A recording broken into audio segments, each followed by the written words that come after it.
Before we get into the story, leave a comment and let us know what city you're watching from. And don't forget to rate the story from 0 to 10 at the end. Enjoy the story. The Monday morning sun streamed through the floor-to-ceiling windows of Morrison Tech headquarters, casting long shadows across the open-plan office. Emma Clark sat at her desk on the 23rd floor, nursing her third coffee of the morning and trying to ignore the persistent flutter in her stomach. She'd been having the dream again, the same dream that had haunted her for the past 3 months, ever since she'd started working as a senior marketing analyst at Morrison Tech. In the dream, her boss, Nathan Morrison, wasn't her boss at all. He was just a man, a devastatingly attractive man with dark hair that fell just slightly too long over his collar, steel blue eyes that seemed to see right through every professional wall she'd built, and a jawline that could have been carved from marble. In the dream, they weren't in the sterile conference rooms of Morrison Tech. They were somewhere warm, somewhere private, somewhere that professionalism didn't matter, and company policies about fraternization were just words on a page nobody read. Emma shook her head, trying to dislodge the images that clung to her consciousness like morning fog. This was ridiculous. She was 28 years old, a professional with 2 degrees, and a promising career trajectory. She did not develop crushes on her bosses like some teenager with a fantasy about the unattainable. Except Nathan Morrison was unattainable in every sense of the word. He was 35, the youngest CEO in the tech industry, a self-made billionaire who'd built Morrison Tech from a garage startup to a global powerhouse in less than a decade. He was also infuriatingly attractive, impossibly intelligent, and completely, utterly, devastatingly out of her league. "Emma, you look like you need more than coffee." The voice belonged to Maya Chen, Emma's closest friend at the office, and the only person who knew about her completely inappropriate feelings for their CEO. Maya slid into the chair beside Emma's desk, her perfectly styled black hair swinging as she leaned in conspiratorially. "Another dream?" Emma groaned and buried her face in her hands. "It's getting worse. Last night we were in his office after everyone had gone home, and he pushed me against the windows overlooking the city, and his hands were in my hair, and—" She stopped abruptly, her cheeks flaming. "I need therapy. Or a lobotomy.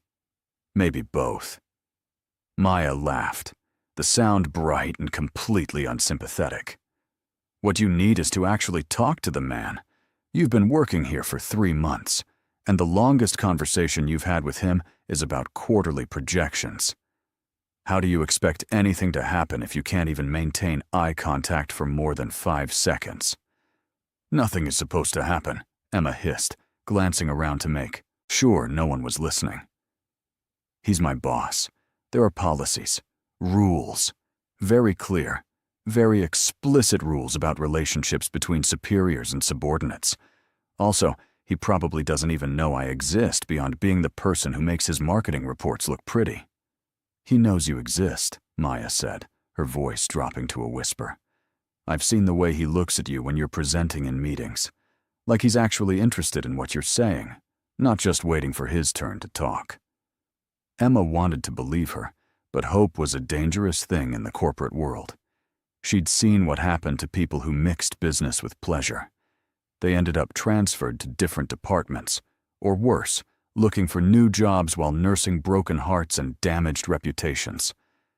Emma had worked too hard to get where she was. She wasn't about to throw it away for a fantasy that would never become reality. Her phone buzzed on the desk, and Emma glanced down at the screen. A message from her best friend from college, Sophie, who now lived across the country and had a terrible habit of texting at inappropriate times. The message preview showed, "So, did you finally do something about your boss situation, or are you still just dreaming about him?" Emma smiled despite herself and picked up her phone to type a response. She opened the messaging app, her fingers moving quickly across the screen. "Still just dreaming, unfortunately. Had another one last night. Very detailed, very inappropriate.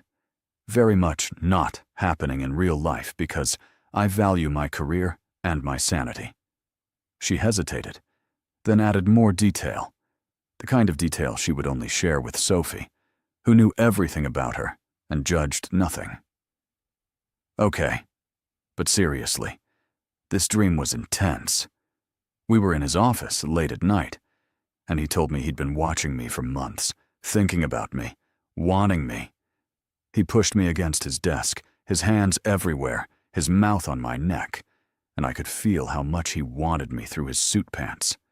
Then he picked me up, and I wrapped my legs around him, and he carried me to the windows.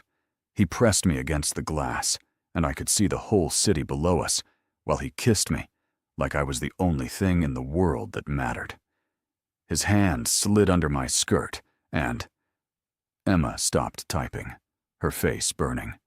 Even for Sophie, this was a lot of detail. But it felt good to get it out, to share the fantasy that had been consuming her thoughts for weeks. She added one final line. Anyway, that's my morning. How's your boring, drama-free life going? She hit send, then immediately set her phone face down on the desk and turned back to her computer, trying to focus on the marketing analysis that was due by noon. The numbers swam before her eyes, revenue projections and demographic breakdowns blurring together into meaningless data. All she could think about was the dream, the feeling of Nathan's hands on her skin, the weight of his body against hers, the way he'd looked at her like she was something precious and desired. 5 minutes later, Emma's phone exploded with notifications. Not one notification. Not two. Dozens. Her phone buzzed so persistently that it vibrated off the desk and onto the floor. Emma stared at it, her heart suddenly pounding. Maya looked over, her eyebrows raised. Popular this morning? Emma bent to retrieve her phone, and when she saw the screen, the blood drained from her face. Message after message, all from Morrison Tech's internal communication system. Confused, she unlocked the phone and opened the app. What she saw made her heart stop completely. There, in the company-wide channel, the channel that every single employee at Morrison Tech had access to, the channel that was supposed to be used only for important company announcements and emergency communications, was her message. The entire message. Every explicit, inappropriate, career-ending word of it. But instead of being sent to Sophie, it had been sent to everyone. The CEO, the CFO, the entire executive team, the HR department, her colleagues, the interns, even the janitorial staff. Emma couldn't breathe. Her vision tunneled, dark spots dancing at the edges. This wasn't happening. This couldn't be happening. She must still be dreaming. Any moment now, she would wake up in her apartment, relieved and embarrassed, but safe in the knowledge that it was all just her subconscious playing tricks on her. But the messages kept coming. Shocked emojis, laughing faces, comments ranging from supportive to mortified to absolutely delighted at the drama. Someone from accounting had written, "Well, that's one way to start a Monday." Someone from the legal department had written, "HR is going to have a field day with this one."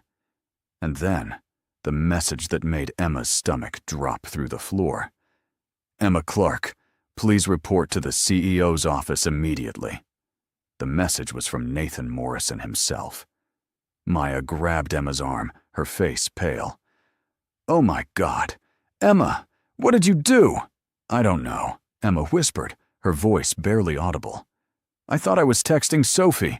The company chat must have been open and She couldn't finish the sentence. Her career was over. Everything she'd worked for, every late night and early morning, every presentation she'd perfected, and every report she'd polished, all of it was about to go up in flames because she'd sent a graphic sexual fantasy about her boss to the entire company. You have to go, Maya said gently. You can't avoid this. Whatever happens, you face it head on. Maybe. Maybe it won't be as bad as you think. Emma looked at her friend, seeing the lie in her eyes. They both knew exactly how bad this was. There was no coming back from this. No way to spin it or explain it away. She'd sent explicit content about her boss through company channels. She'd violated every professional boundary that existed. She would be lucky if she was only fired. She might face legal action, a lawsuit. Her name would be associated with this disaster forever. On shaking legs, Emma stood. The entire office was staring at her now, some people trying to hide it, others openly gawking. She could hear whispers following her as she walked toward the elevator, each step feeling like she was walking toward her own execution. The elevator ride to the 35th floor, where Nathan's office occupied the entire level, felt both too long and too short. Emma's reflection in the polished steel doors showed a woman who looked nothing like the confident professional she'd been an hour ago. Her face was ashen, her eyes too wide, her hands trembling visibly. The elevator doors opened with a soft chime that sounded like a death knell. Nathan's executive assistant, a stern woman named Patricia, who had worked for the Morrison family for 20 years, looked up from her desk. Her expression was unreadable, which somehow made everything worse. He's expecting you. Go straight in. Emma's legs barely carried her across the plush carpet to the massive oak doors of Nathan's office. She raised her hand to knock, but before her knuckles could connect with the wood, his voice called out, "Come in, Emma." She pushed open the door and stepped into an office that had featured prominently in her dreams. Floor-to-ceiling windows offered a panoramic view of the city, the same view she'd imagined pressed against in her fantasy. Nathan's desk was a sleek expanse of dark wood and glass, impeccably organized. Built-in bookshelves lined one wall, filled with leather-bound volumes and tech industry awards. And behind the desk, sitting in a high-backed leather chair, with his fingers steepled beneath his chin, was Nathan Morrison himself. He looked exactly as he always did. Immaculate charcoal suit that probably cost more than Emma's monthly rent. White shirt, open at the collar. No tie. Dark hair perfectly styled, but with that one piece that always seemed to fall forward, making him look slightly less intimidating and infinitely more attractive. And those eyes, those impossible steel blue eyes, were fixed directly on her with an expression she couldn't read. "Close the door," Nathan said, his voice calm and measured. Emma obeyed, her hand shaking so badly she nearly missed the handle. When the door clicked shut, sealing them in together, the silence that filled the office was suffocating. "Sit," Nathan said, gesturing to one of the chairs across from his desk. Emma sat, perching on the edge of the seat, like she might need to run at any moment. Her heart was pounding so hard she was sure he could hear it. Nathan was quiet for a long moment, his eyes never leaving her face. Emma wanted to say something, to apologize, to beg for mercy, but her throat had closed up completely. Finally, Nathan spoke, and his first words were the last thing Emma expected to hear. "I had no idea you felt that way about me." Emma's brain short-circuited. Of all the things she'd expected him to say, of all the ways she'd imagined this conversation going, this wasn't one of them. She'd expected anger, disappointment, a cold, professional dismissal followed by security escorting her from the building with her belongings in a cardboard box. She had not expected Nathan Morrison to sound almost curious. Emma's voice cracked. She swallowed hard and tried again. "Mr. Morrison, I am so incredibly sorry. I don't know what happened. I thought I was texting my friend, and somehow the message went to the company channel instead, and I would never intentionally. I didn't mean to." She was babbling, words tumbling over each other, in her desperation to explain the inexplicable. Nathan held up one hand, and Emma's mouth snapped shut. "I read the message, Emma, obviously, along with approximately 400 other people in this company." He paused, and something flickered in his expression. It was quite detailed. Emma wanted to die, actually cease to exist. Maybe if she wished hard enough, the universe would take pity on her and open a hole in the floor that she could fall through, preferably one that led directly to another dimension where this conversation wasn't happening. "I know this is a terminable offense," Emma said, forcing herself to meet his eyes, even though every instinct screamed at her to look away. "I violated company policy. I created a hostile work environment. I understand if you need to fire me. I'll go quietly. I won't fight it. I need you to know that I never meant for anyone to see that. It was private. It was just a stupid fantasy that I should have kept to myself, and I'm sorry. I'm so sorry." Nathan leaned back in his chair, still watching her with that unreadable expression. "You think I called you up here to fire you? Aren't you?" Emma's voice was barely a whisper. "No." The single word hung in the air between them. Nathan stood, and Emma's breath caught as he moved around the desk, his movements fluid and controlled. He leaned against the front of the desk, arms crossed over his chest, close enough now that Emma could smell his cologne. The same cologne from her dreams, woodsy and expensive and utterly intoxicating. "I called you up here because we need to address what happened, but firing you isn't on the table." Emma blinked, confused. "It's not?" "Emma, you're one of the most talented analysts this company has. Your work is exceptional. Your insights have directly contributed to 3 of our most successful campaigns this quarter. One embarrassing mistake, however public, doesn't erase that." Nathan's voice was calm, almost gentle. "What it does mean is that we need to have a conversation about boundaries and about honesty." "Honesty?" Emma repeated, not understanding. Nathan was quiet for a moment, his eyes searching her face. When he spoke again, his voice was lower, more personal. "You wrote that you've been having these dreams for months, that you think about me, that you want me." He paused, and Emma saw his jaw tighten almost imperceptibly. "Is that true? Or was it just fiction? Something you made up for your friend?" Emma's heart was racing again, but for an entirely different reason now. There was something in Nathan's tone, something in the way he was looking at her, that made her wonder if maybe, possibly, this conversation wasn't going where she'd thought it was going. "It's true," she admitted, her voice barely audible. "I've been having the dreams, thinking about you, trying not to think about you, failing spectacularly at not thinking about you." Nathan's expression shifted, something dark and intense flickering in his eyes. "Do you have any idea how difficult it's been to maintain professional distance from you? To pretend I don't notice every time you walk into a room? To sit through your presentations and focus on the data instead of the way your mouth moves when you're passionate about an idea?"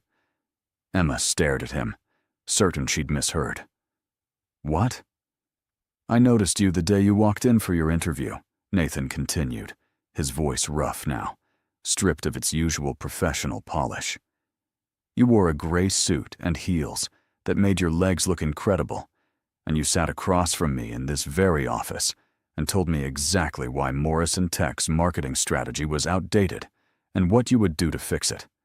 You were confident and brilliant and completely unaware of how beautiful you are. And I knew, right then, that hiring you would be a mistake." "Then why did you?" Emma asked, her mind reeling. "Because I'm apparently a masochist who enjoys torturing himself." Nathan's mouth quirked in something that wasn't quite a smile. "I thought I could keep it professional. I thought I could ignore the attraction. I thought, If I kept my distance, stayed cold, treated you like just another employee, these feelings would fade. He shook his head. They didn't. They got worse. Every presentation you gave, every report you submitted, every time I passed your desk and smelled your perfume, it got harder to pretend I didn't want you. Emma couldn't breathe. This wasn't happening. This couldn't be happening. Nathan Morrison, her boss, the man she'd convinced herself was completely unattainable, was telling her he wanted her to. But you never said anything, never gave any indication. Because I'm your boss, Nathan interrupted, his voice sharp now. Because there are rules, policies, because acting on an attraction to a subordinate would be an abuse of power, and I refuse to be that man. Because even though I've spent 3 months imagining what it would be like to kiss you, to touch you, to have you the way you described in that message, I couldn't cross that line. He paused, his eyes locked on hers. But you already crossed it for both of us. Emma's pulse was thundering in, her ears. What are you saying? Nathan pushed off from the desk and moved closer, close enough that Emma had to tilt her head back to maintain eye contact. I'm saying that the secret is out. The entire company now knows you have feelings for me. HR is already drafting incident reports. There will be meetings, discussions about appropriate workplace conduct, possibly mandated training sessions. His voice dropped lower, intimate. The damage is done, Emma. The professional boundary we've both been so careful to maintain has already been shattered. So the question becomes, what do we do now? Emma's mouth had gone completely dry. She was acutely aware of how close Nathan was standing, how she could see the flecks of darker blue in his eyes, how his chest rose and fell with each controlled breath. What do you want to do? She managed to ask, her voice trembling. Nathan's hand came up slowly, giving her time to move away if she wanted to. His fingers brushed her jaw, gentle and questioning, and Emma's breath hitched. I want to stop pretending, he said quietly. I want to stop acting like I don't think about you constantly. I want to stop leaving rooms when you enter them because I don't trust myself to be near you. I want... He stopped, his thumb tracing along her lower lip with aching slowness. I want everything you described in that message and more. But only if that's what you want too. And only if we do this the right way. The right way? Emma could barely form words. Her entire body was alight with sensation from that single touch. Transparency, honesty, full disclosure to HR. Nathan's hand dropped from her face, and Emma almost whimpered at the loss.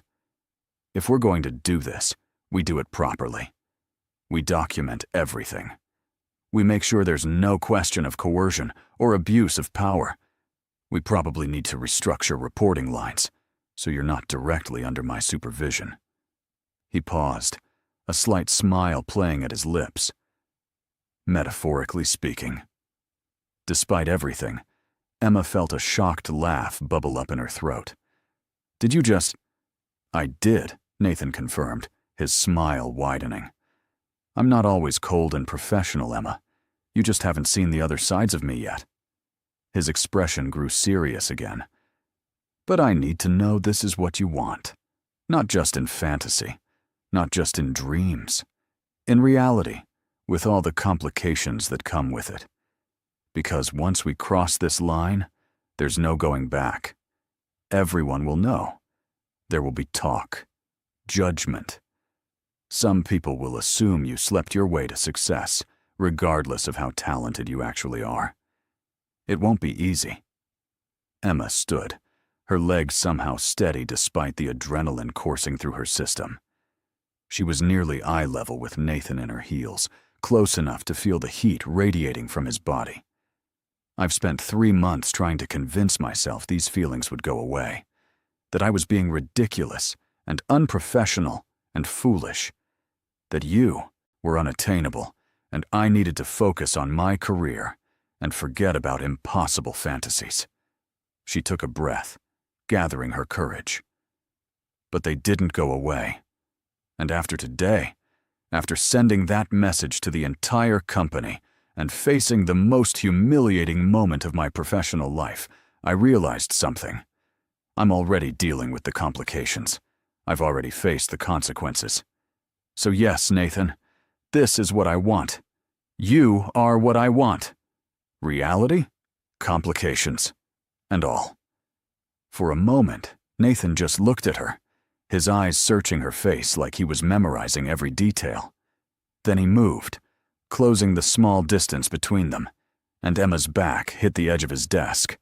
His hands came up to frame her face, gentle despite the intensity in his eyes, and he leaned in slowly, giving her every opportunity to change her mind. Last chance to run, he murmured, his lips inches from hers. I'm not running, Emma whispered back. Nathan kissed her, and Emma's fantasy world collided spectacularly with reality. His lips were soft but insistent, moving against hers with a barely restrained hunger that made her knees weak. Emma's hands fisted in his suit jacket, pulling him closer, and Nathan made a low sound in his throat that sent heat pooling in her stomach. His tongue traced the seam of her lips, requesting entry, and Emma opened for him, gasping as the kiss deepened into something consuming. Nothing in her dreams had prepared her for this, for the real weight of his body pressing against hers, for the real taste of him, mint and coffee, and something uniquely Nathan, for the real feeling of his hands sliding from her face to her waist, pulling her against him until there was no space left between them.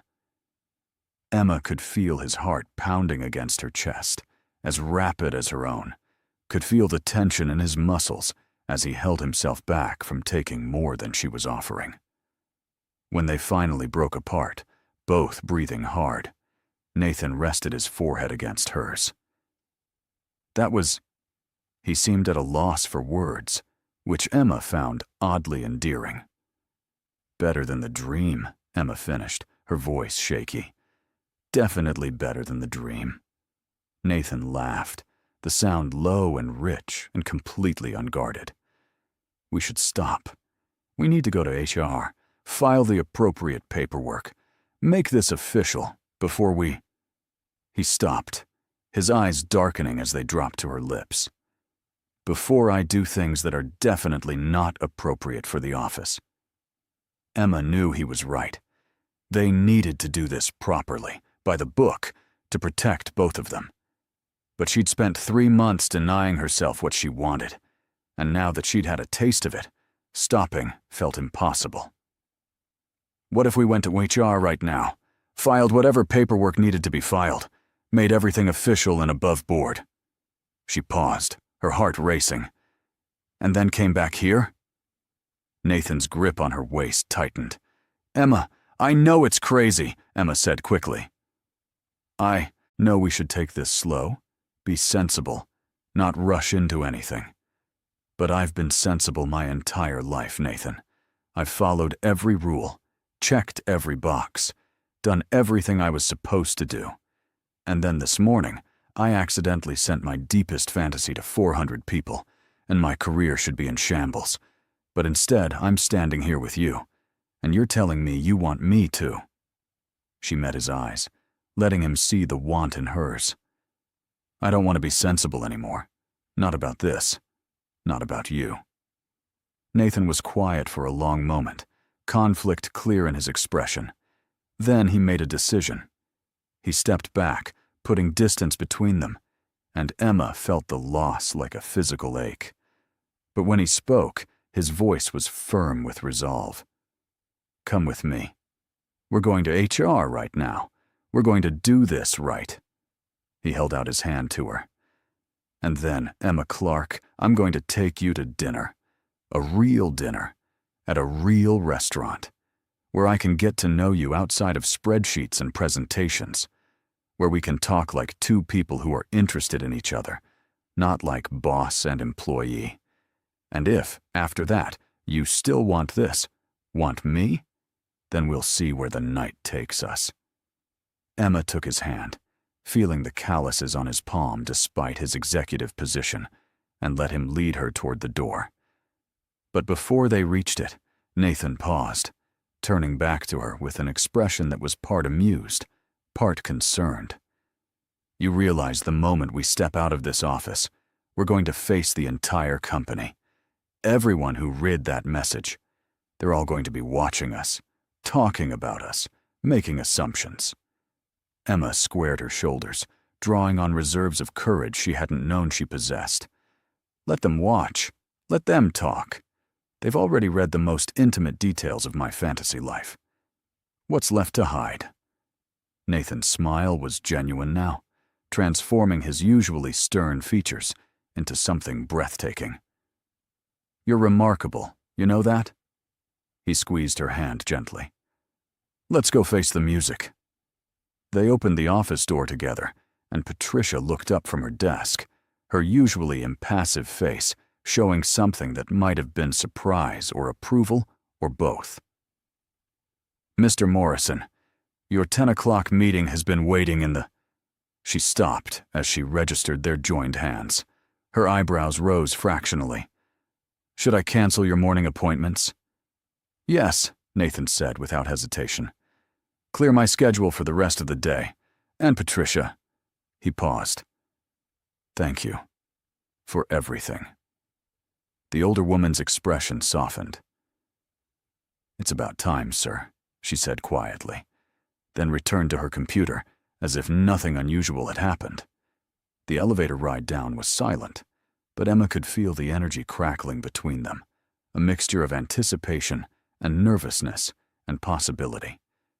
When the doors opened on the 23rd floor, where HR was located, Emma felt her courage waver, slightly. This was really happening. They were really about to make this official, to put in writing what had been unspoken and forbidden just hours ago. The HR department at Morrison Tech occupied a suite of offices designed to be welcoming and non-threatening, all soft colors and comfortable furniture.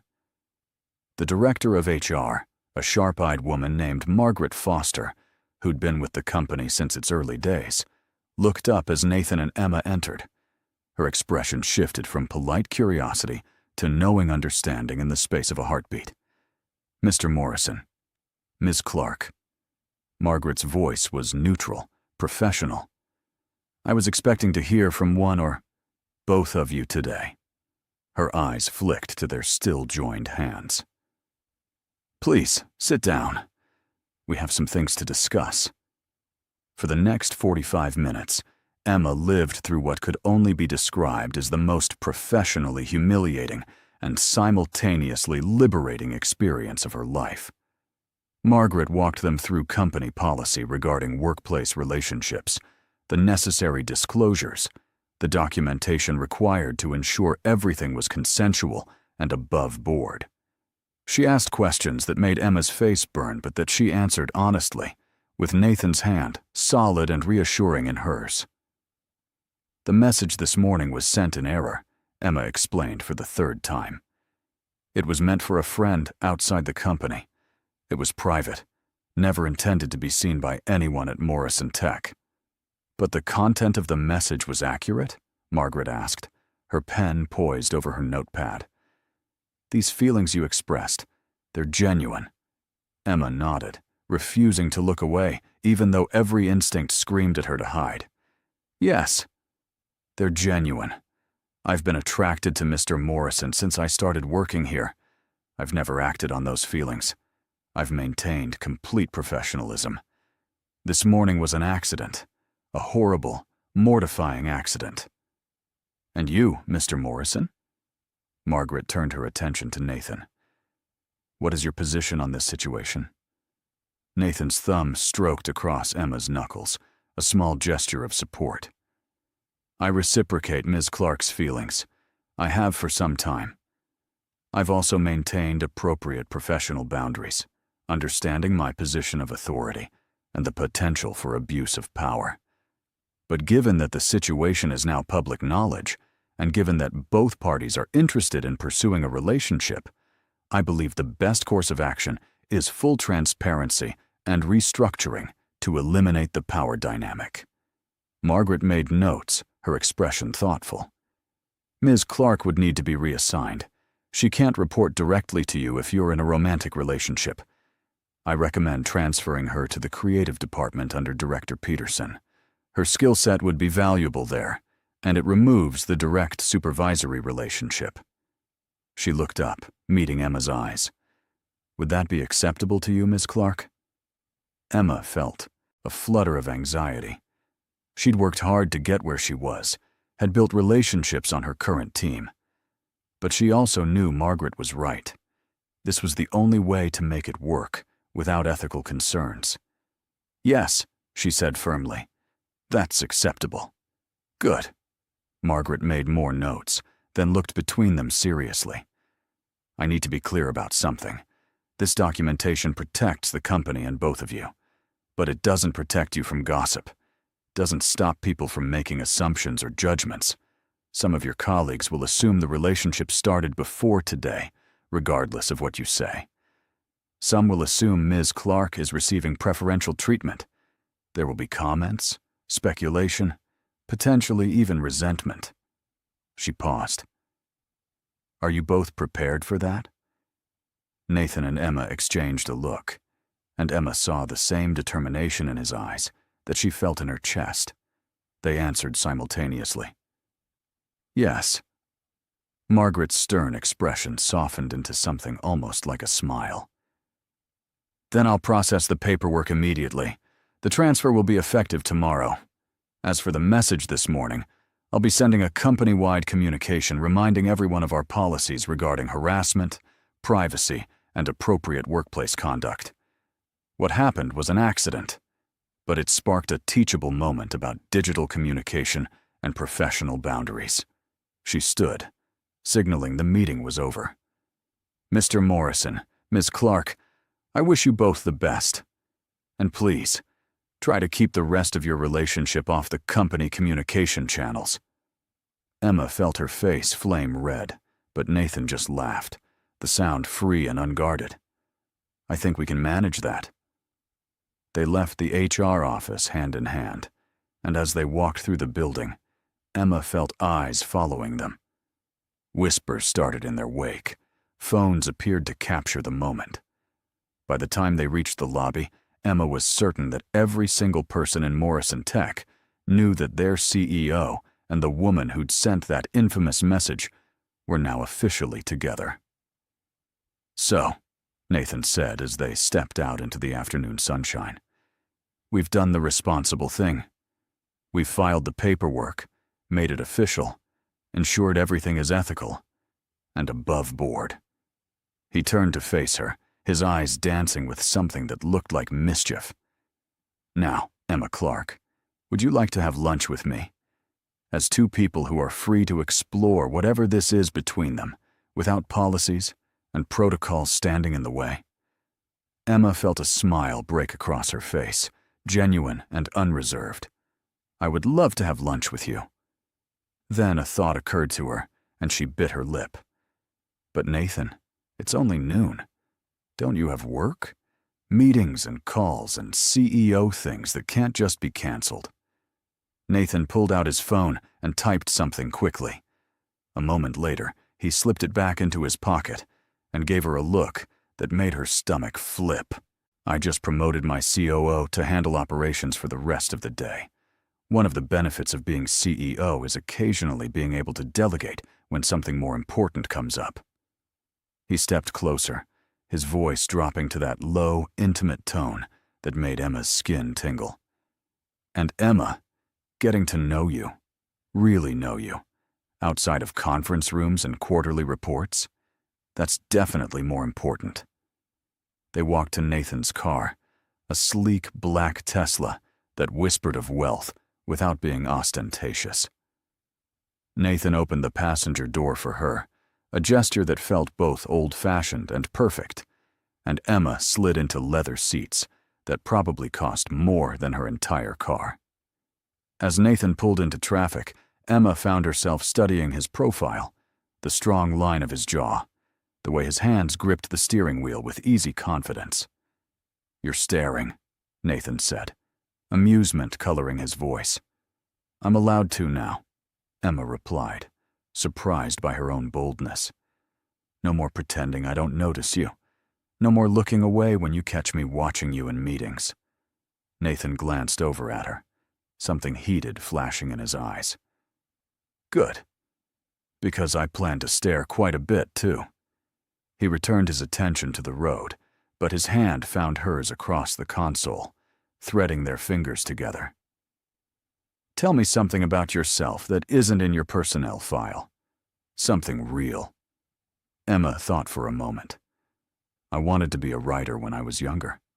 Fiction, mostly. Romance novels, actually." She felt her cheeks warm. "I guess that explains the, detailed nature of that message. Occupational hazard of having an overactive imagination." Nathan's laugh was warm and genuine.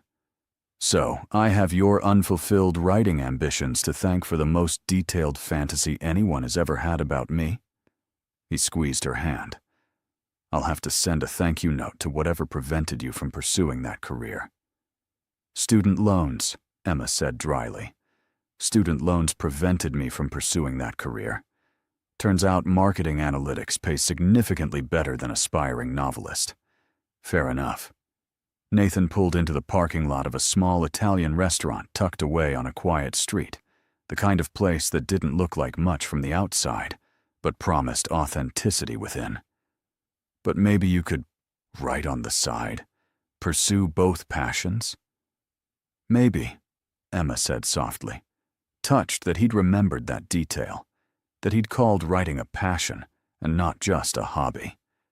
"What about you? What's something real about Nathan Morrison that isn't in Forbes articles or business profiles?" Nathan came around to open her door, offering his hand to help her out. "I hate being CEO sometimes," he admitted quietly. "I love building things, creating new technology, solving problems.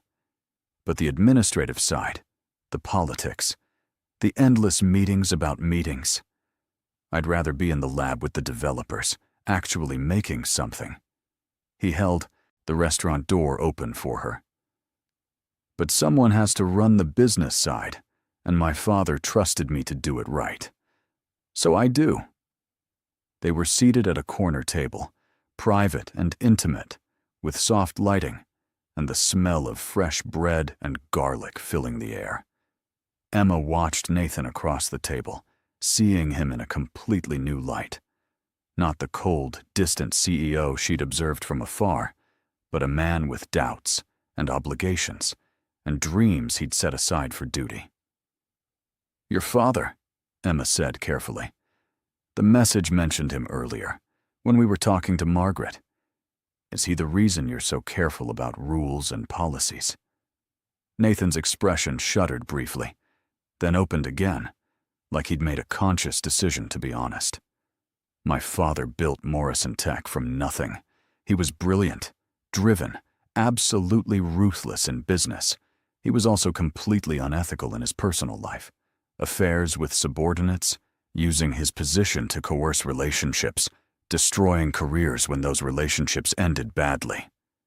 Nathan's jaw tightened.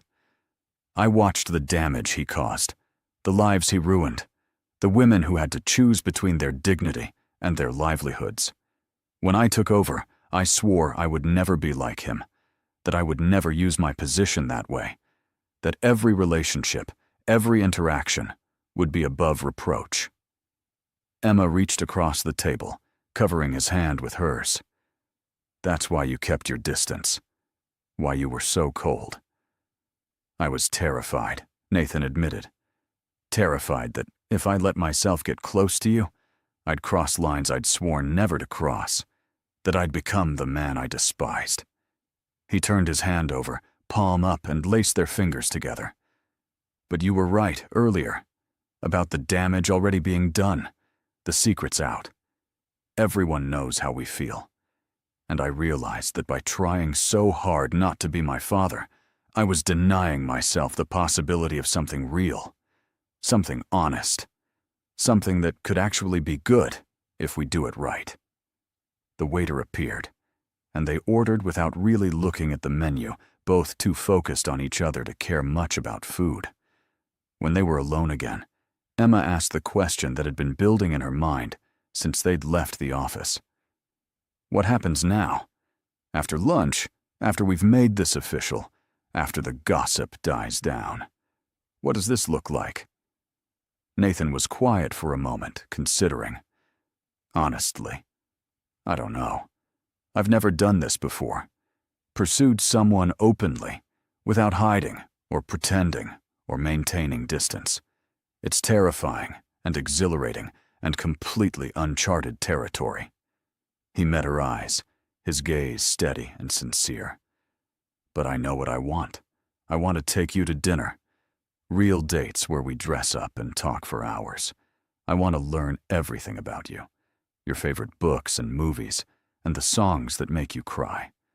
I want to wake up next to you and see you without makeup, and find out if you're grumpy in the mornings. I want all of it, Emma. The boring daily stuff and the exciting adventures and everything in between. Emma's heart was pounding. That's a lot for a first lunch date. Too much? Nathan asked, and for the first time, Emma heard uncertainty in his voice. No, Emma said quickly. Not too much. Perfect, actually. Because I want all of that, too. Their food arrived, steam rising from plates of handmade pasta and rich sauces. But Emma barely tasted it. She was too focused on Nathan, on the way his eyes crinkled when he smiled, on the sound of his laugh when she told him about her disastrous first week at Morrison Tech, when she'd accidentally sent a presentation to the wrong client and had to spend 3 hours doing damage control. They talked about everything and nothing, the conversation flowing easily now that the professional barriers were gone. So, the dream from last night, Nathan said, his voice casual, but his eyes heated. The one you described in such vivid detail. Was it accurate? Is that really what you want? Emma nearly choked on her wine. Are you seriously asking me about my sex dreams over pasta? I'm seriously asking if the woman I'm on a date with is actually as adventurous as her subconscious suggests, Nathan replied, completely unrepentant. Because that message, Emma, was incredibly detailed, incredibly specific, and incredibly arousing. Emma felt heat flood her face and other places. You're trying to make me combust, aren't you? Maybe a little, Nathan admitted. But I'm also trying to understand you. Trying to figure out if the real Emma matches the Emma from the dreams, or if those were just fantasies you'd never actually want to experience. Emma took a long sip of wine, gathering her courage. If they were doing this, really doing this, then honesty was required. The dreams are exaggerated, she admitted. But the core feelings, the desires, those are real. I do want. She stopped, struggling with how explicit to be in a public restaurant. You want me? Nathan finished for her, his voice dropping to that low, intimate register that made her shiver. You want me to touch you, kiss you, take you to bed, and find out exactly what makes you come undone. Nathan? Emma breathed, her body responding to his words with embarrassing intensity. We're in public. I know, his smile was wicked. But I like watching you blush. I like knowing I can affect you this way. I like seeing the professional, composed Emma Clark flustered and wanting. He leaned forward, his eyes locked on hers. And I really like knowing that tonight, when I take you home, I'm going to find out if reality is as good as your dreams. Emma's pulse was racing. You're very sure of yourself. No, Nathan said honestly. I'm completely terrified. But I'm also more certain about this, about us, than I've been about anything in years. So, yes, Emma, I'm taking you home tonight, to my place, where we can be completely alone, where I can spend hours learning every inch of you, where I can make you feel everything you've been dreaming about and more." He paused. "Unless you want to wait? Unless you think we're moving too fast?" Emma considered. They were moving fast. They'd gone from boss and employee to officially dating to planning to sleep together, all in the span of a few hours. It was reckless and impulsive, and completely unlike her usual careful approach to life. But she'd spent 3 months being careful, 3 months denying what she wanted, 3 months playing it safe. And where had that gotten her? To an accidental company-wide confession and the most humiliating moment of her professional life.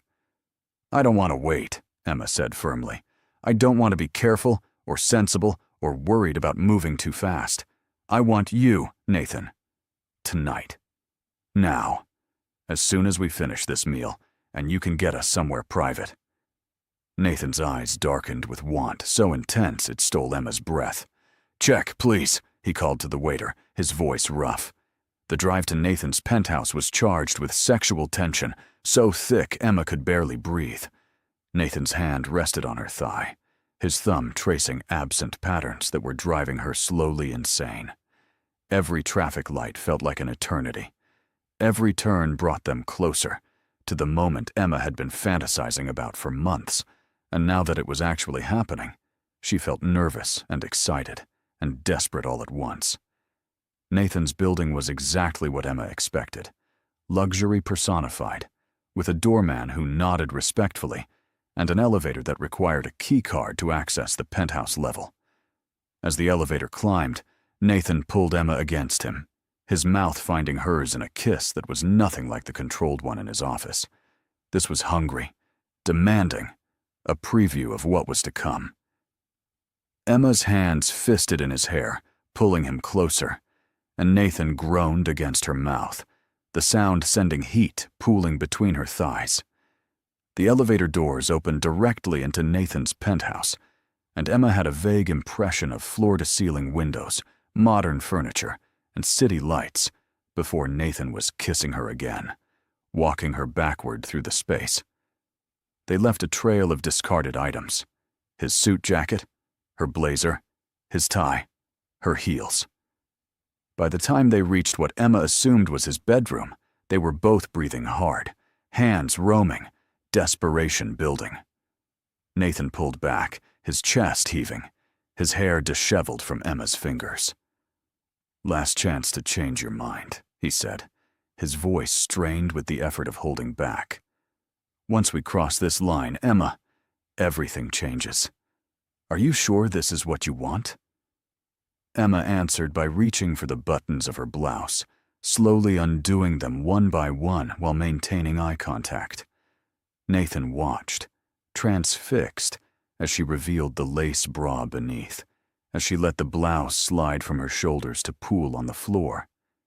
"I've never been more sure of anything," she said softly. Nathan's control snapped. He closed the distance between them, his mouth crashing down on hers, his hands everywhere at once. Emma gasped as he lifted her, her legs wrapping around his waist automatically, and then they were falling onto his bed, soft sheets beneath her back, and Nathan's solid weight above her. His mouth moved from her lips to her jaw to her neck, finding the sensitive spot that made her arch against him. "Tell me what you want," Nathan murmured against her skin. "Tell me how to make this good for you." Emma's brain was foggy with desire, but she managed to form words. "Everything. I want everything." Nathan's hands were gentle as they explored her body, learning her curves and responses with attentive care. He took his time, despite Emma's impatience, mapping every inch of exposed skin with his fingers and mouth.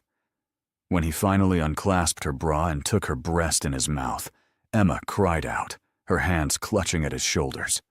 The reality was so much more intense than any dream could have been. "You're beautiful," Nathan breathed, his eyes roaming over her with undisguised appreciation. "More beautiful than I imagined." His hand slid to the waistband of her skirt, pausing. May I? Emma nodded, beyond words now, and helped him remove the last barriers between them. When she was finally bare beneath him, vulnerable and exposed, she expected to feel self-conscious. Instead, she felt powerful, desired, wanted in a way she'd never experienced before. Nathan's eyes held reverence as he looked at her, like she was something precious he'd been waiting his whole life to find. "My turn," Emma said, finding her voice, and Nathan allowed her to push him onto his back. She straddled him, taking her time unbuttoning his shirt, revealing the toned body beneath. For a CEO who spent most of his time in meetings, Nathan was impressively fit. Emma traced her fingers over the defined muscles of his chest and abdomen, feeling them tense under her touch. When she reached for his belt, Nathan's hands covered hers. "Emma," he said, his voice strained, "I need you to know something. This isn't just physical for me. It's not just about fulfilling a fantasy or scratching an itch. When I'm with you like this, I'm not your boss. I'm not the CEO of Morrison Tech. I'm just Nathan. Just a man who wants you more than he's ever wanted anyone." His eyes searched hers. "Tell me you understand that. Tell me this means something to you too." Emma leaned down, pressing her forehead to his, feeling the connection between them that went beyond physical desire. "It means everything to me," she whispered. "You mean everything to me." Then she kissed him, pouring all her feelings into it, and felt Nathan surrender beneath her, his hands coming up to tangle in her hair as he kissed her back with equal intensity. What followed was everything Emma had dreamed of, and more. Nathan was attentive and passionate, asking what she liked, adjusting his rhythm to match her responses, driving her to heights of pleasure she hadn't known were possible. When she finally came apart in his arms, crying out his name, Nathan followed moments later, his own release triggered by the sight and sound of her pleasure. They collapsed together, tangled in sheets in each other, hearts pounding in sync. For a long moment, neither of them spoke, both trying to catch their breath and process what had just happened. Then Nathan rolled onto his side, pulling Emma against his chest, his arms wrapping around her protectively. "That was," he started, then laughed. "I don't have words for what that was." "Better than my dream," Emma said, repeating what she'd said after their first kiss. "Definitely better than the dream." Nathan's fingers traced lazy patterns on her bare shoulder. "Your dream was pretty detailed. We might need multiple attempts to make sure reality consistently exceeds fantasy." Emma laughed, tilting her head to look up at him. "Is that your way of saying you want to do this again?" "I'm saying I want to do this again, and again, and again," Nathan replied seriously. "I'm saying I want this to be the first time of many, not a one-time thing we look back on with regret. I'm saying," he paused, seeming to gather his thoughts, "I'm saying I'm falling for you, Emma Clark, fast and hard and completely, and I need to know if that terrifies you or if you feel it too." Emma's heart swelled. She could play it safe, hold back, protect herself in case this didn't work out. Or she could be brave and honest and leap into the unknown with both feet. "I feel it too," she admitted. "I've felt it for months, actually. That's why the dream started. That's why I couldn't stop thinking about you. My subconscious knew what my conscious mind was too scared to admit, that I was falling in love with you long before today." Nathan's eyes widened. "Love?"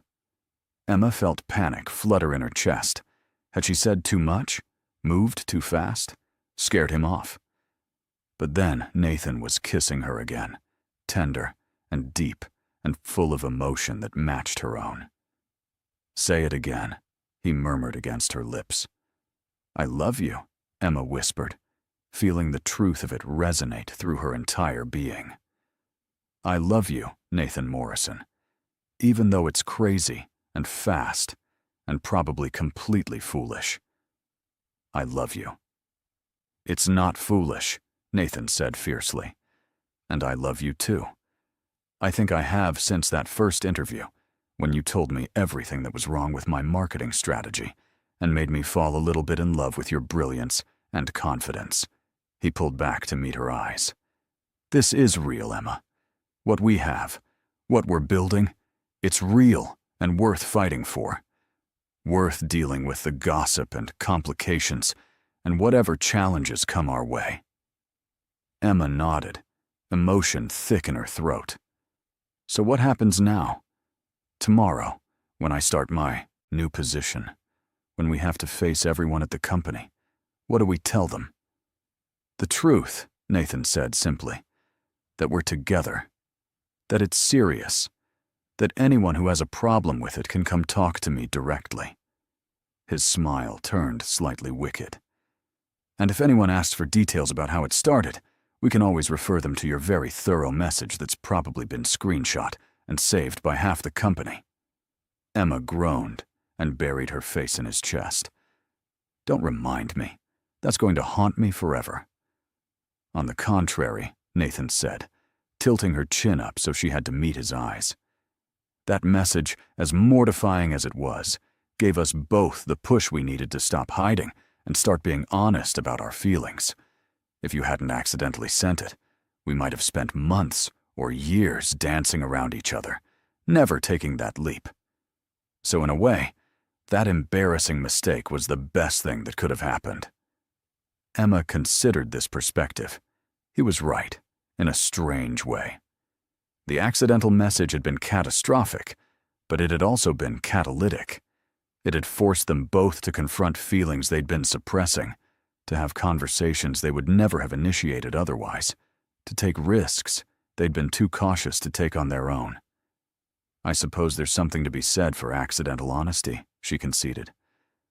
"There's everything to be said for it," Nathan replied. "And speaking of honesty, I should probably tell you that I have a confession of my own." Emma felt a flutter of nervousness. "What kind of confession?" Nathan's expression turned sheepish. "Remember that cappuccino my assistant brought you last Tuesday? The one with extra foam, exactly how you like it?" "Yes," Emma said slowly. "I didn't have my assistant order it. I went down to the cafe myself at 6 in the morning before anyone else arrived and specifically requested they make it exactly right, because I'd been paying attention to how you ordered your coffee every day for 2 months. Nathan's ears were slightly pink. "I've been slightly stalking you in a completely non-creepy, I just wanted to know everything about you kind of way." Emma stared at him, then burst out laughing. "You were stalking my coffee order?" "Among other things," Nathan admitted. "I know you get to the office at 7:45 every morning. I know you listen to jazz while you work, because I've walked past your desk and heard it through your headphones. I know you bite your lower lip when you're concentrating, and you do this little thing with your pen where you spin it through your fingers when you're thinking. I know you take your lunch break at 1:15 and always eat at your desk, and you have a weakness for those chocolate croissants from the bakery across the street." He paused. "I've been paying attention to you, Emma, for months, carefully, quietly, trying to know you without letting myself get too close. So you're not the only one who's been harboring feelings and fantasies." Emma felt warmth spread through her chest. "That's actually really sweet. Creepy, definitely. But sweet." "I prefer to think of it as attentive," Nathan said with dignity, then smiled. "But yes, probably a little creepy. In my defense, I was trying to maintain professional boundaries while simultaneously dying to know everything about you. It was a complicated balancing act." They lay together in comfortable silence for a while, just enjoying the closeness, the feeling of skin against skin without urgency or agenda. Emma traced patterns on Nathan's chest, marveling at how comfortable she felt, how right this seemed, despite how quickly everything had moved. It was like her subconscious had known all along that this was where she belonged, and it had just taken her conscious mind time to catch up. "Can I ask you something?" Emma said eventually. "About your father, and the company, and the pressure you must feel to maintain his legacy while also being different from him." Nathan tensed slightly, then forced himself to relax. "You can ask me anything." "Do you think he'd approve?" Emma asked carefully. "Of us, of how we're handling this, of the fact that you're letting yourself have a personal life instead of just sacrificing everything for the company." Nathan was quiet for a long moment, his fingers still moving through Emma's hair. "I don't know," he admitted finally. "My father's approval was always conditional.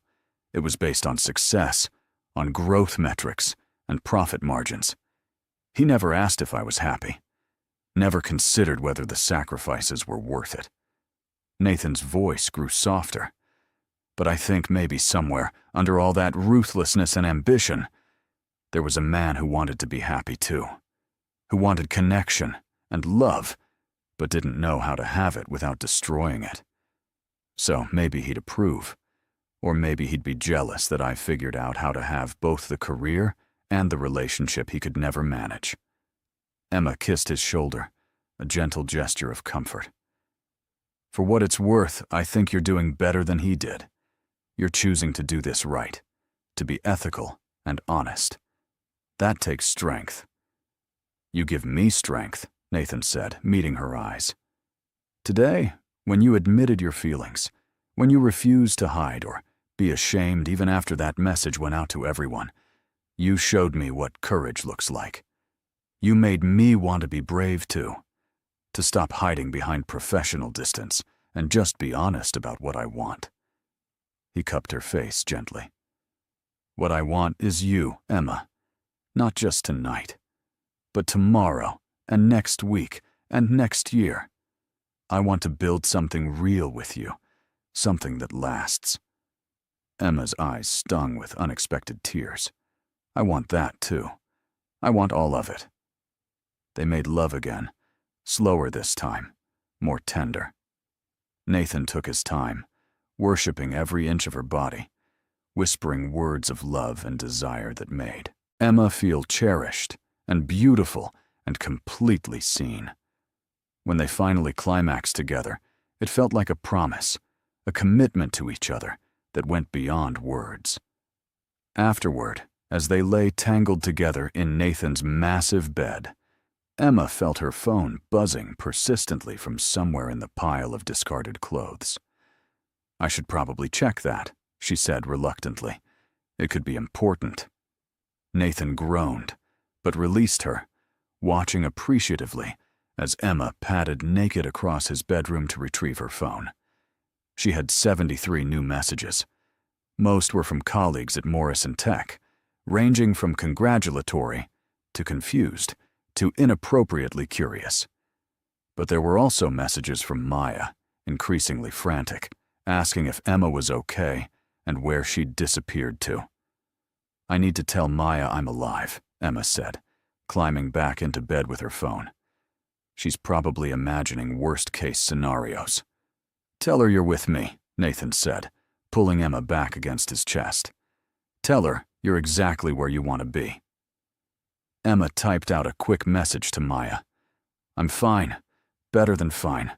I'm with Nathan. Everything is amazing. We'll explain tomorrow. Don't worry." She hit send, then silenced her phone and tossed it aside. "There. Now we can have the rest of the night to ourselves without interruption." Nathan nuzzled her neck. "What do you want to do with the rest of the night?" "This," Emma said simply, turning in his arms to face him. "Just this. Talking. Touching. Being together. Learning each other. I've spent so long imagining what this would be like that I want to savor every moment of the reality." "I can work with that," Nathan murmured, and kissed her again. They talked for hours, about everything and nothing. Nathan told her about growing up in his father's shadow, about the pressure to be perfect, about his complicated relationship with the company that bore his family name. Emma shared her own history, her middle-class upbringing, Her parents who'd worked multiple jobs to send her to college. Her determination to make something of herself and prove that intelligence and hard work could overcome any disadvantage.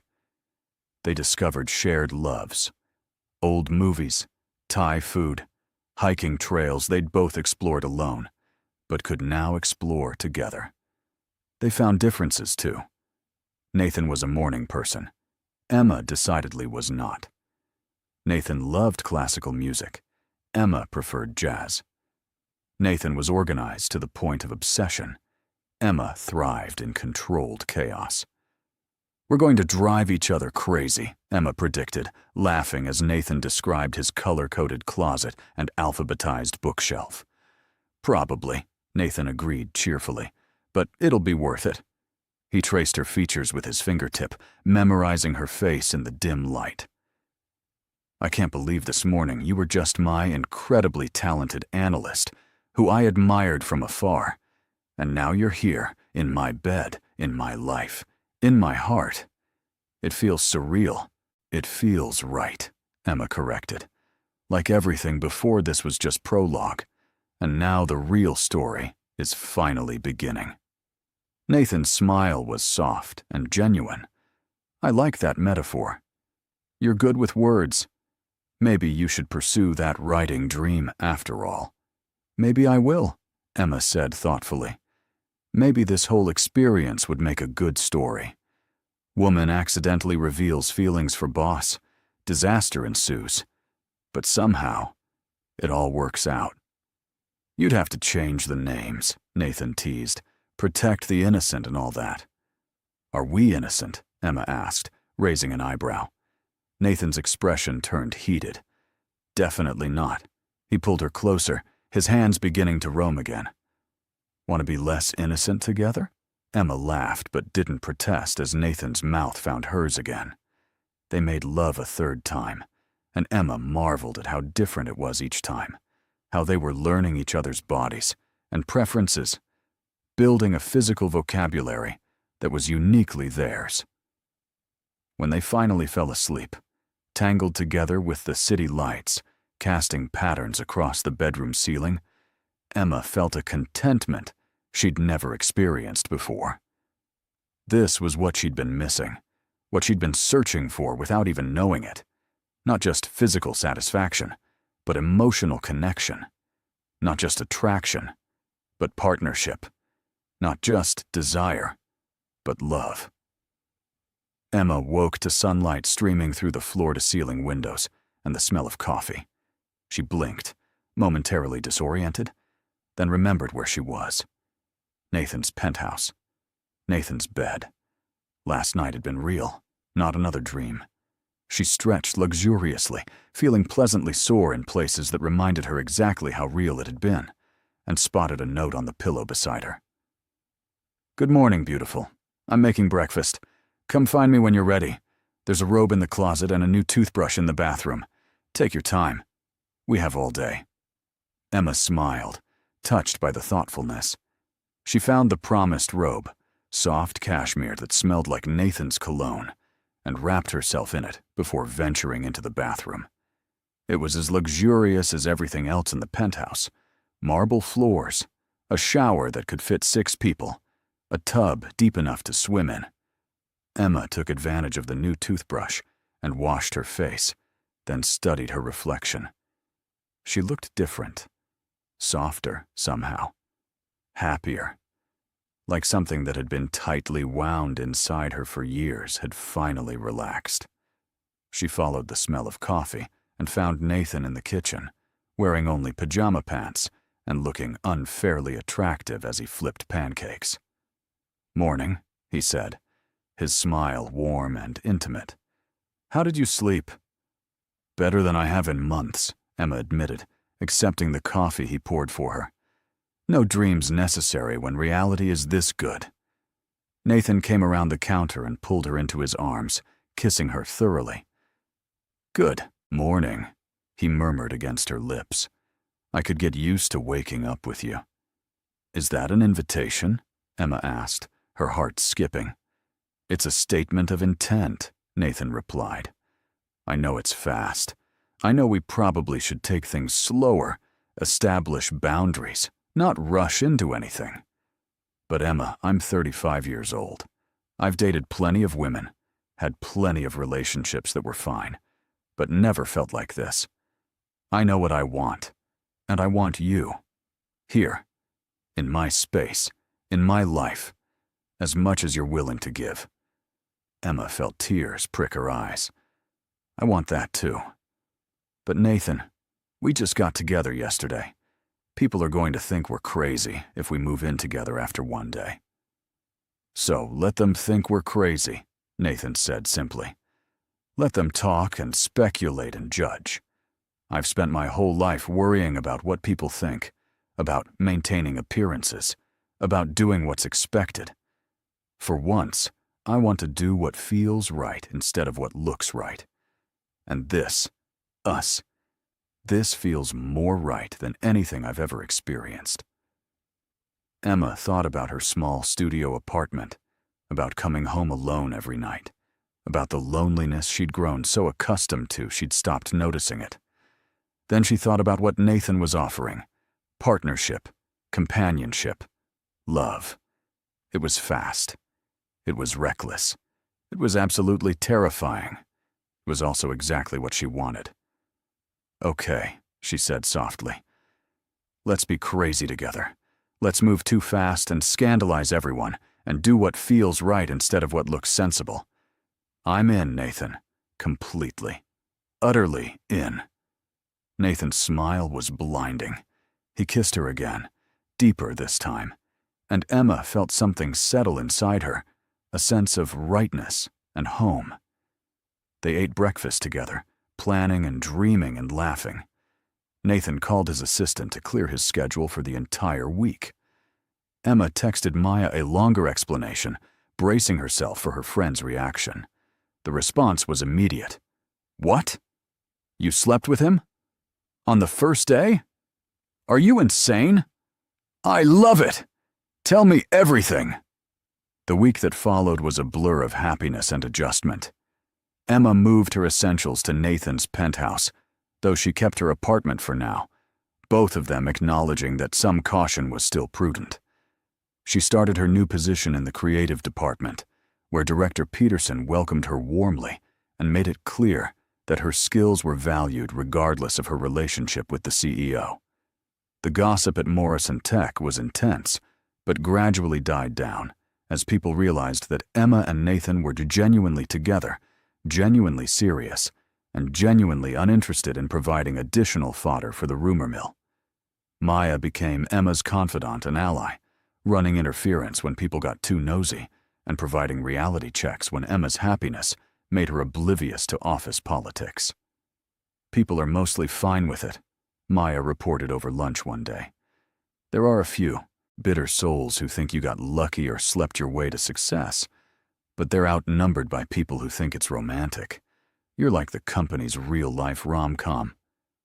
I'm not sure how I feel about being office entertainment, Emma said wryly. Better than being office scandal, Maya pointed out. Which, by the way, you totally were for about 48 hours after that message.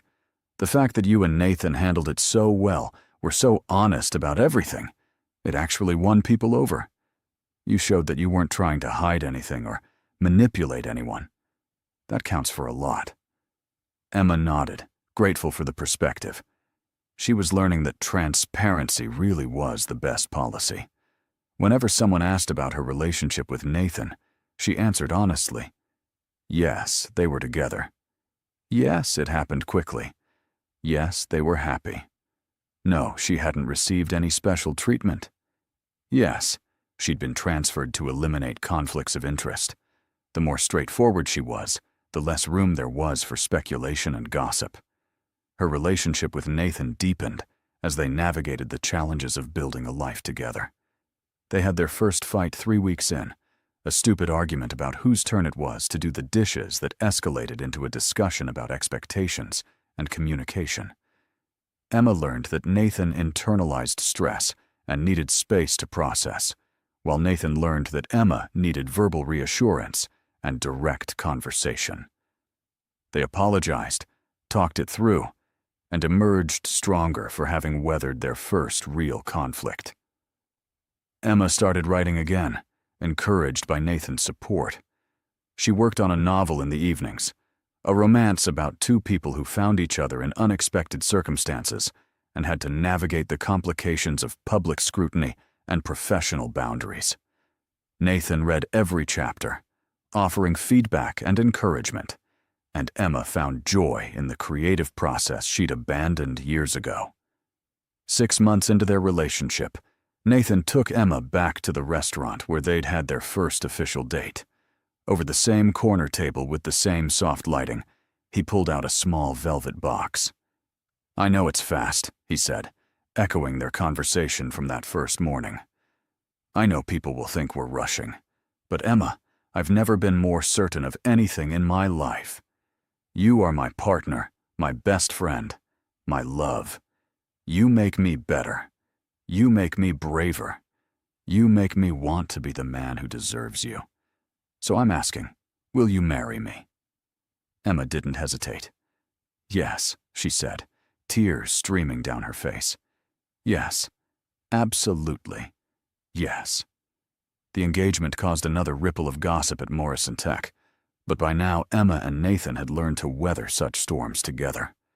They planned a small wedding, just close friends and family, in a garden overlooking the city. Maya was Emma's maid of honor, standing beside her as she promised to love Nathan through all of life's complications and joys. When Nathan kissed his bride, sealing their commitment before witnesses, Emma thought about the dream that had started everything, the accidental message that had changed her life. "What are you thinking about?"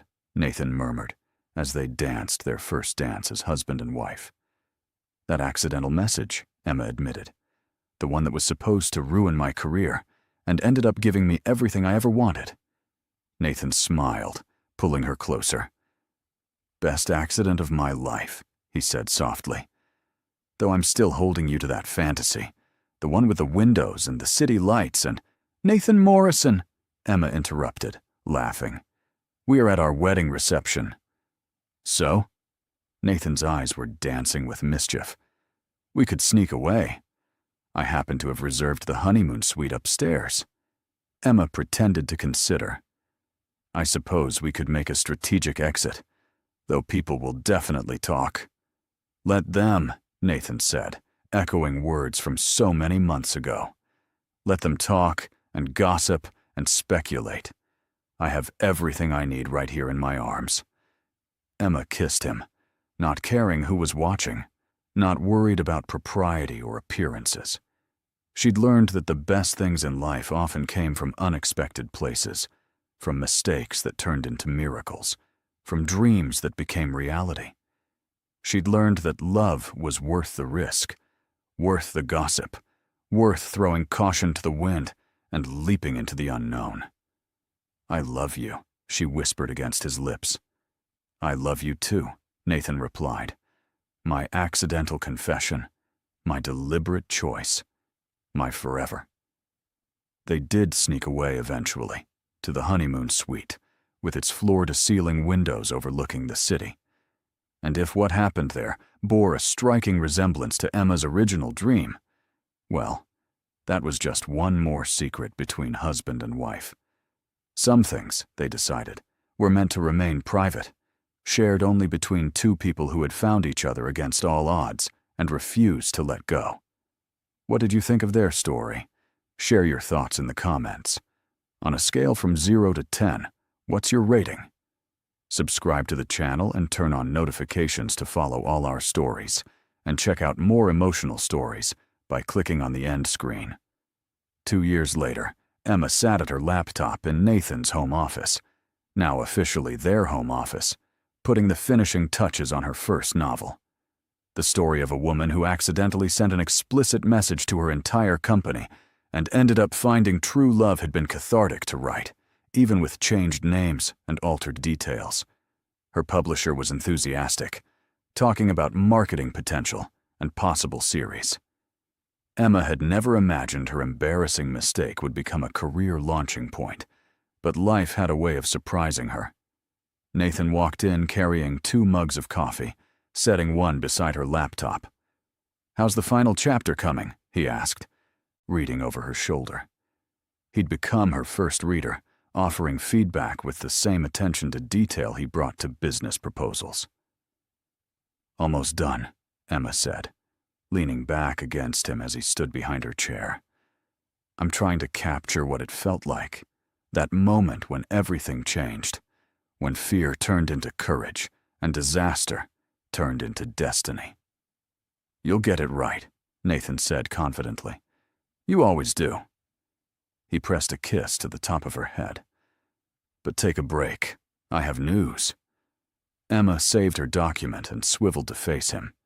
"Good news. Or bad news?" "Potentially complicated news," Nathan amended. "The board wants me to open a new branch in London. It would mean relocating for at least a year, maybe 2.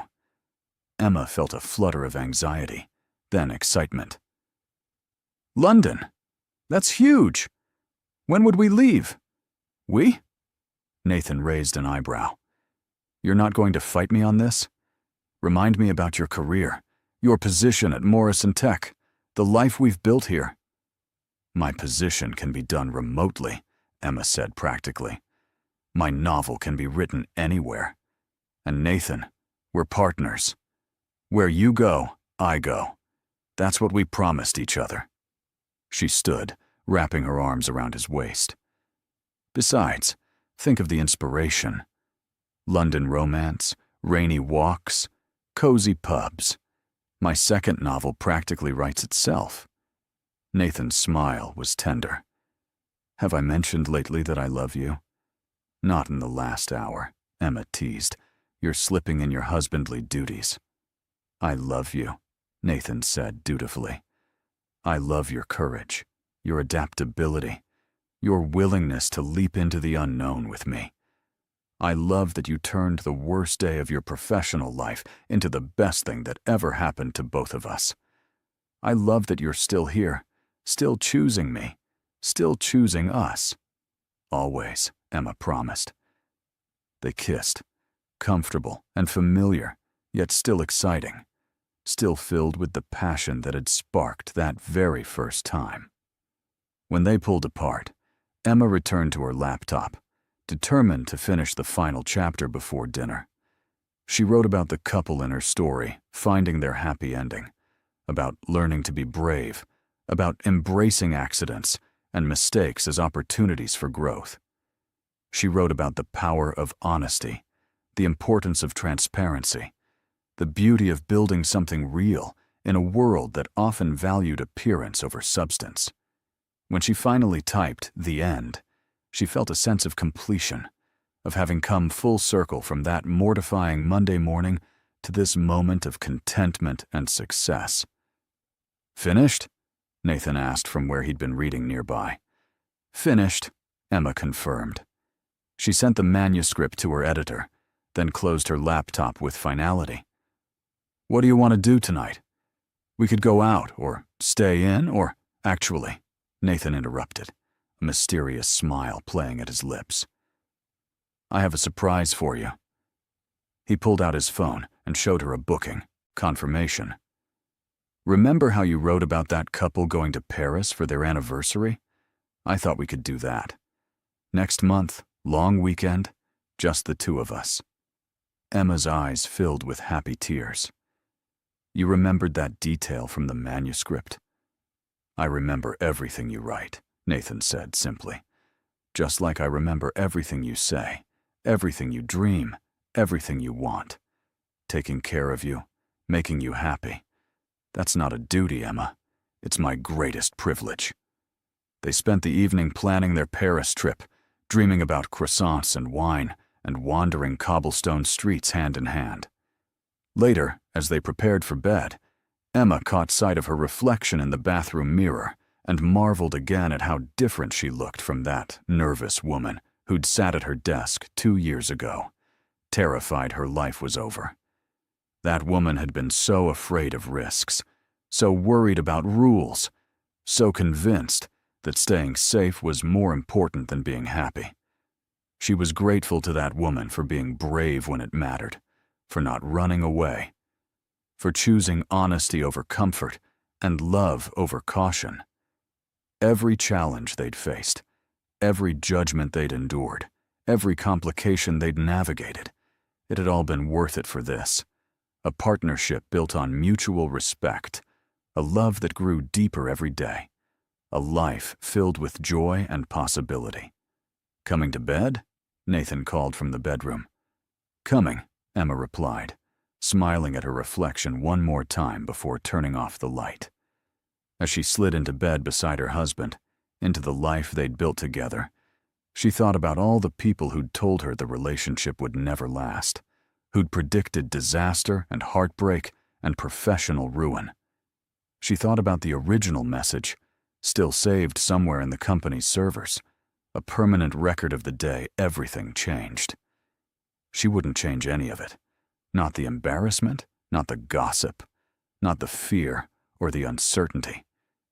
Because all of it had led here, to this moment, to this man, to this beautiful, complicated, perfectly imperfect life they'd created together. Sometimes the best things came from the worst mistakes. Sometimes dreams were meant to become reality. And sometimes, just sometimes, accidentally sending your deepest fantasy to the entire company was exactly the push you needed to stop dreaming and start living. What did you think of their story? Share your thoughts in the comments on a scale from 0 to 10.